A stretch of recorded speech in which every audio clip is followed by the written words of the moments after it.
예수님은 자신을 따르는 많은 무리들을 향해서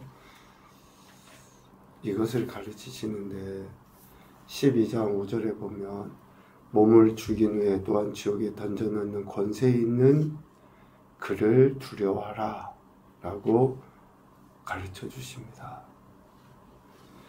사람들은 눈에 보이는 현상, 또 눈에 보여지는 그런 권력, 이런 것에 대해 두려워해요. 동경해요. 그런 것이 전부인 것처럼 착각하게 됩니다. 그러니까 사람들이 뭘 이야기하냐면 사실을 이야기해요. 사실. 이게 사실이냐 사실이 아니냐. 사실이냐 사실이 아니냐가 중요하긴 해요. 그런데 그것보다 더 뭐가 중요하냐면 진리냐 진리가 아니냐. 이게 더 중요하거든요. 눈에 보이는 사실 많죠. 그런데 그것이 진리가 아닌 것들이 훨씬 더 많아요. 몸은 죽일 수 있어요. 그러면 사람들이 그 몸을 죽인 사람으로 인해서 두려워하고 그 권세에 의해서 굴복을 하거든요. 그런데 예수님이 그 무리들에게 몸을 죽일 뿐만 아니라 죽인 후에 지옥에 던져넣는 권세에 있는 즉 영혼육의 심판자이신 하나님을 두려워해야 한다. 하나님을 경외해야 한다. 라는 것을 가르치신 것이죠.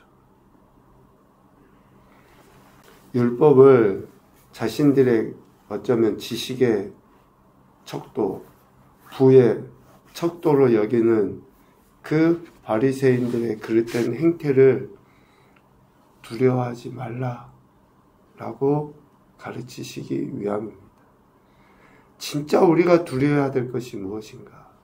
진짜 우리가 경외해야 되고 동경하고 우리가 바라봐야 되는 것이 무엇인가? 라는 것을 예수님은 가르치신 거죠. 하나님의 나라는 세상에서 가진 권력에 의하지 않습니다. 이 모든 것을 주관하시는 하나님의 성령에 의해 또 그 나라를 성령을 시인하는 그들에게 주어지는 것이지 또 그들이 누리는 것이지 세상에서 가진 권력에 의해서 누리고 또 그 나라를 나타낼 수 있는 것이 아니다 라는 것을 분명하게 말씀하셨죠. 그래서 마땅히 두려워할 자를 두려워하는 것. 그런데 오늘 본문 49절에 보면 내가 불을 땅에 던지러 왔다 라고 예수님이 말씀하셔요. 그러니까 12장은 마땅히 두려워할 자를 두려워해야 한다 라고 가르치시면서 마지막 심판 때를 생각해야 한다라는 것을 예수님은 가르치신 것입니다. 여기서 불은 하나님의 심판을 의미하죠. 그리고 49절 말미에 내가 무엇을 원하리요? 라고 하는 그 말씀은 불이, 즉 하나님의 심판이 이제 타올랐다면 얼마나 좋았겠느냐? 라고 번역할 수 있다 그래요. 그러니까 하나님의 심판이 임하였으면 예수님께서는 그것을 기대하시는 거죠. 예수님께서는 궁극적으로 선과 악을 구분하는 심판을 내리기 위해서 이 땅에 오셨다. 그런데 그 불이 아직 타오르지 않았다. 라는 것을 이야기하셔요. 그러니까 예수님께서 하나님의 심판을 이루기 위해서 이 땅에 오셨는데 아직 그 심판이 임하지 않았다라는 거죠. 왜? 50절 나는 받을 세례가 있다. 심판을 위해 예수님께서 받아야 할 그 세례, 다시 말하면 십자가에서 죽으심을 당하셔야 하는 것, 그것이 남아있다라는 거예요.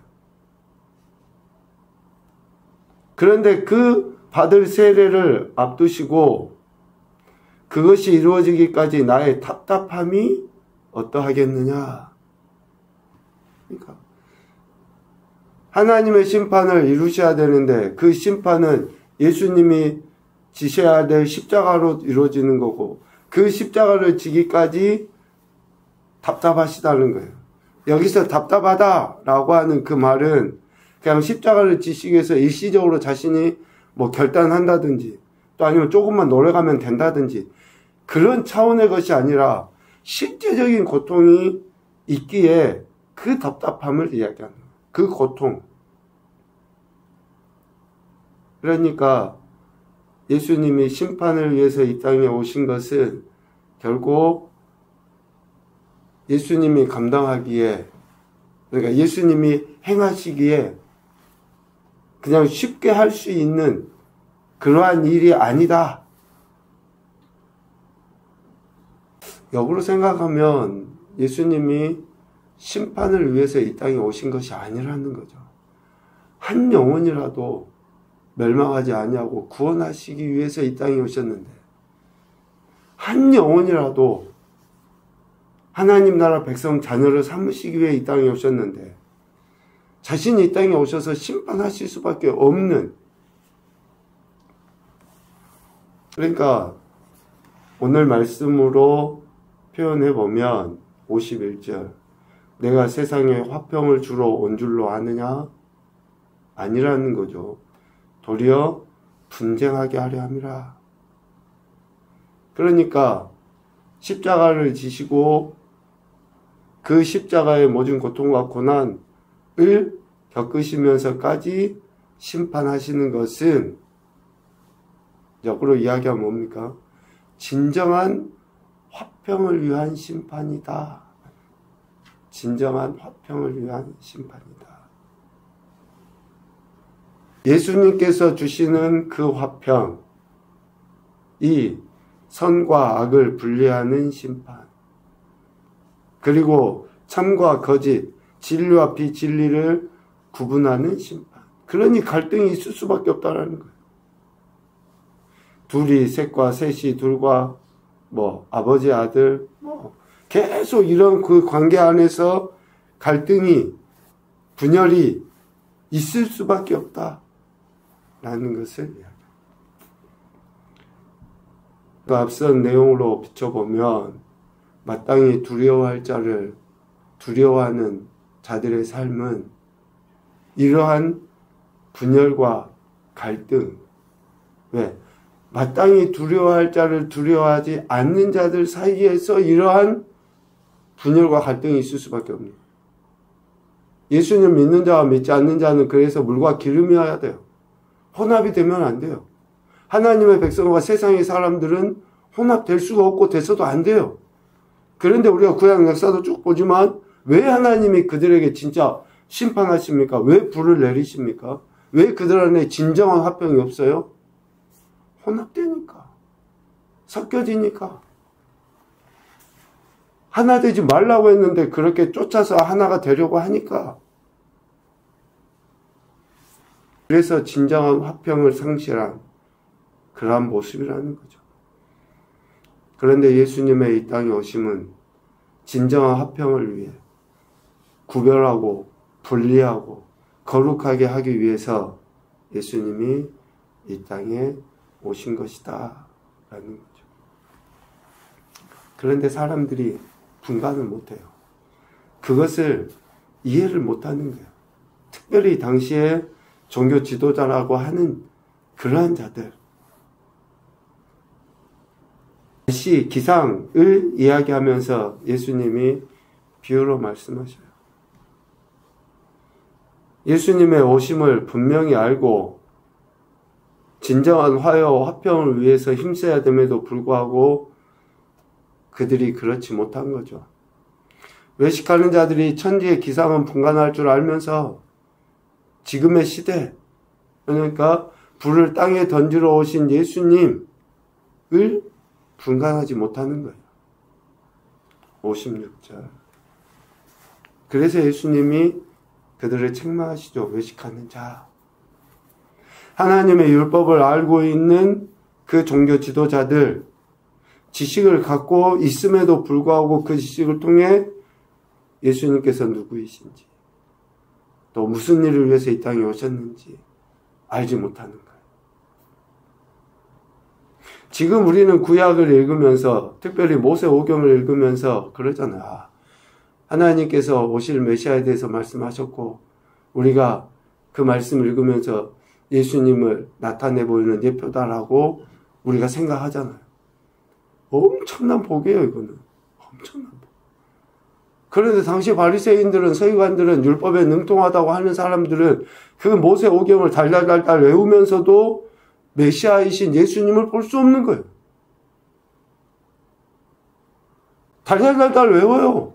그런데도 불구하고 메시아로 오신 예수님을 보지 못하는 거예요. 분간을 못해요.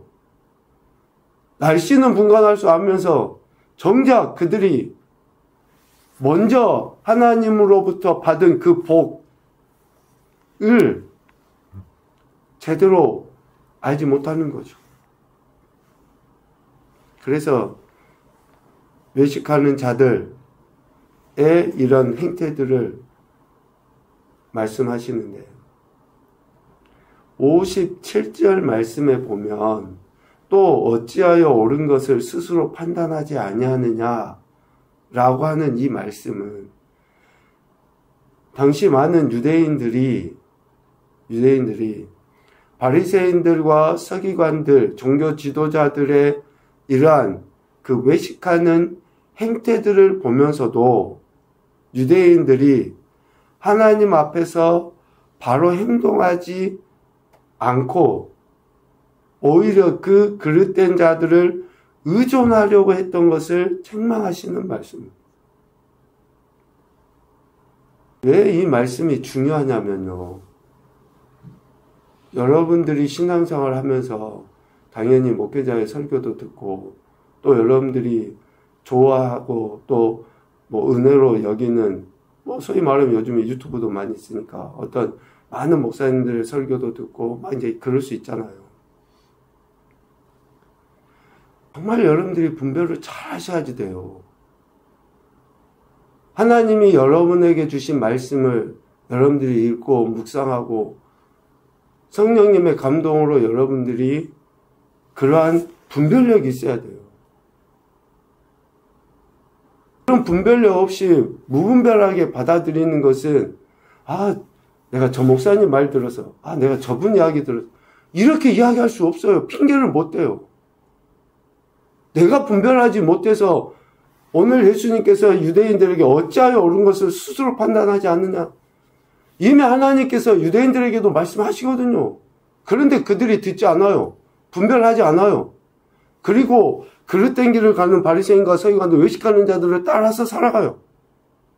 지금 그것을 예수님께서 책망하시는 거예요. 정말 홍수와 같이 많은 말씀들이 선포되고 있는 이때에 진짜 하나님의 말씀이라고 우리가 받아들일 수 있는 그 말씀, 그러니까 나의 실질적인 영과 육의 삶의 변화를 위해서 하시는 그 말씀, 선지자들이 외치는 것과 같은 그런 말씀인지 아니면 내 기분이나 내 상황이나 내 감정을 터치하기 위해서 하는 이야기인지, 좋은 게 좋다고 그냥 이 자리에 앉았으니 위로의 이야기나 듣고 하는 그런 이야기, 복 받는다는 이야기, 기도하면 무조건 된다는 그런 이야기.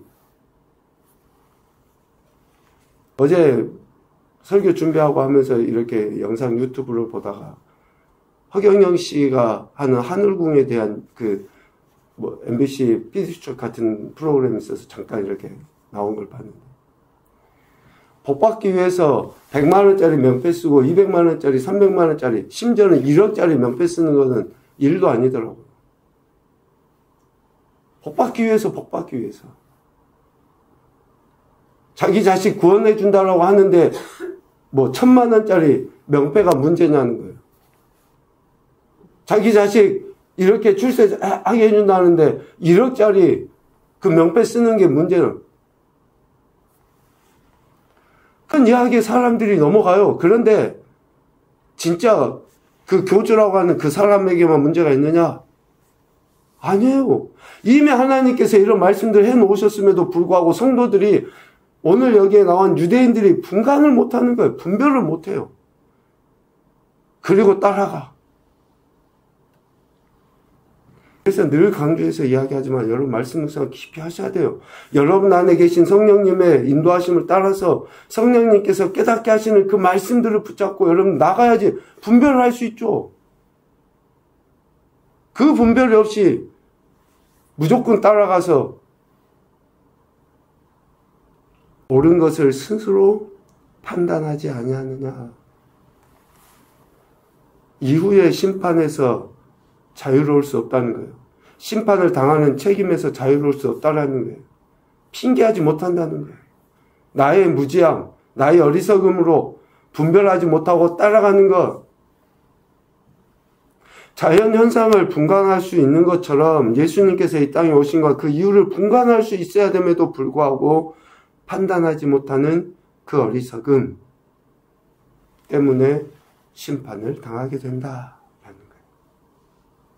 그러므로 그 심판이 임하기 전에 한 푼이라도 남김없이 갚는 그러한 믿음의 태도, 주어진 기회를 통해 하나님과 화해하는 삶을 살지 않으면 안 된다라는 것을 59절에 이야기합니다. 그러니까 언제 주님이 다시 오실지 몰라요. 언제 심판이 있을지 몰라요. 그러니까 지금이에요. 지금 회개해야 되고 지금 한 푼이라도 남김없이 갚기 위해서 그렇게 지금 주어진 기회를 통해 하나님 앞에 회개하는 삶을 살아야 돼요. 누구 탓을 할 겁니까? 내가 이렇게 살아가고 또 내가 우리 자녀들 그렇게 교육해놓고 누구 탓을 할 거예요?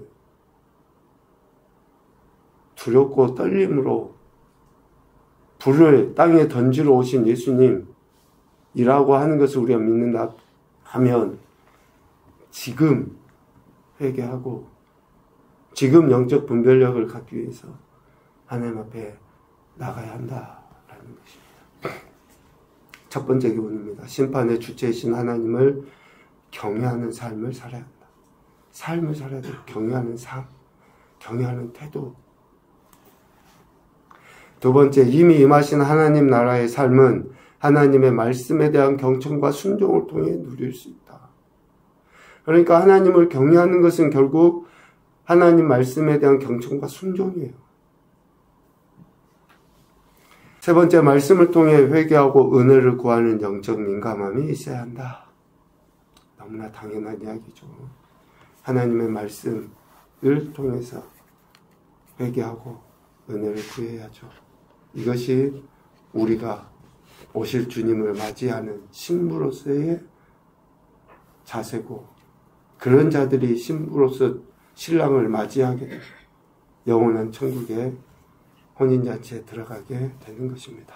오늘도 저와 여러분에게 구원의 은혜를 베푸시기 위해 오신 그 주님, 예수님만을 믿고 의지함이 삶의 모든 현장에서 발음으로 나타나 하나님 영광도 나타내시고 약속하신 복을 받아 누리는 귀하고 복된 한날 되시기를 주님의 이름으로 축복합니다. 아멘.